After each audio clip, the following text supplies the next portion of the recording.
رجل كانت أمه تخيط الملابس ثم ماتت، وقبل موتها عينها قد رمدت من كثرة ما تخيط، وكانت تقول: يا بني إذا تخرجت تركت هالماكينة الخياطة ورميتها.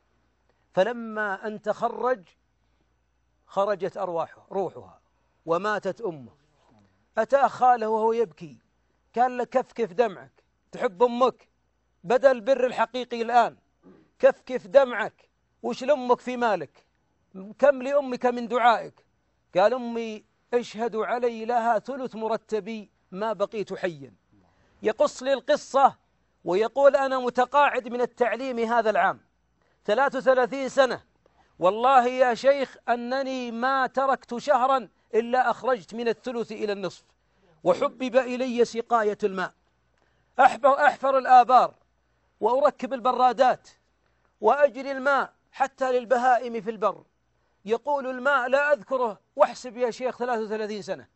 الشاهد: يوما خرجت من مسجدي فإذا في عمال يركبون برادة في المسجد، فنظرت إليهم ومسكت رأسي، قلت: يا أبو بندر أنت أعمى، مسجدك تتركه وتركب في المملكة وخارج المملكة وتحفر آبار، تنسى مسجدك؟ فإذا بإمام المسجد يضع يده على كتفي ويقول: أبو بندر أبارك لك الأجر. قلت له: لا تحسن الظن، والله ليست مني. قال: بل هي منك. قلت: والله ما اشتريتها.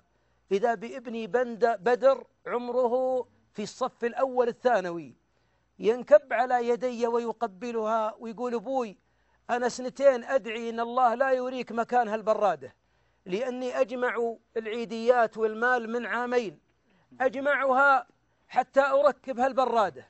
جدتي يا أبوي ما شفتها، لكن عاشت معنا وعاشت من قوتنا. ثم رفع الشاب الصغير متوجه للقبلة: يا رب اسقي أبي من سلسبيل الجنة، اللهم إنها عنه وعن والدته. هنا بكى ولا تلام عينه، رد الله عليه الصلاح في ذريته. أحبابي، لو نبكي على نصائب القبور ونسح ولا ألوم عينا تبكي، والله إنها من البر. وهذا دليل كما قال الدكتور خالد: لربما بر مخلوط بتقصير قليل. أتم هذا الدعاء، الصدقة. أمك يا أخي يا من ماتت لو أتتك كل شهر ألا تضيفها يا مسلم؟ أمي لو تجيني ما أحط حقها في الغنم، أحطه في الإبل. يا أخي ضيفها ولو بذبيحة واحدة، بماء، بإطعام الطعام، بأن تكون صالحا في نفسك وأن تصل رحمها.